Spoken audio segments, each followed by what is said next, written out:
So GT playing 11 నువ్వేమనుకుంటున్నావు? GT definite గా ఈసారి కూడా సేమ్ ప్రిడిక్టబుల్ ఉంటుంది. శుభ్మాన్ గిల్, సాయి సుదర్శన్ బ్రిలియంట్ బ్యాట్స్మెన్స్, వాళ్ళిద్దరు టాప్ ఆర్డర్. వాళ్ళిద్దరిది మాత్రం తర్వాత జాస్ బట్లర్.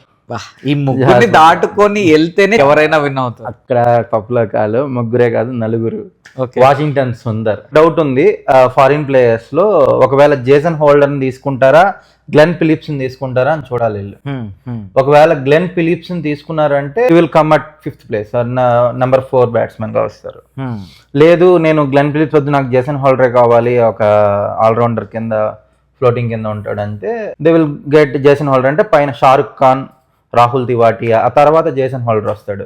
లేదు నేను జేసన్ హోల్డర్ కాదు గ్లెన్ ఫిలిప్స్ అంటే గ్లెన్ ఫిలిప్స్ నెంబర్ 4 కింద దింపుకుంటారు. అండ్ నెక్స్ట్ బౌలర్స్ కింద మొహమ్మద్ సిరాజ్, రబడా, రషీద్ ఖాన్, తర్వాత సాయి కిషోర్.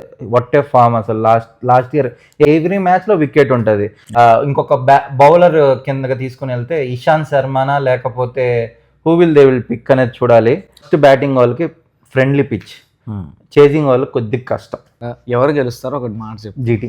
ఓకే, సో నా పిక్ అయితే పీబీకేఎస్. మీ ప్రెడిక్షన్ ఏంటి? ఎవరు విన్ అవుతారో ఎవరు లూజ్ అవుతారో కామెంట్ సెక్షన్ లో మెన్షన్ చేయండి.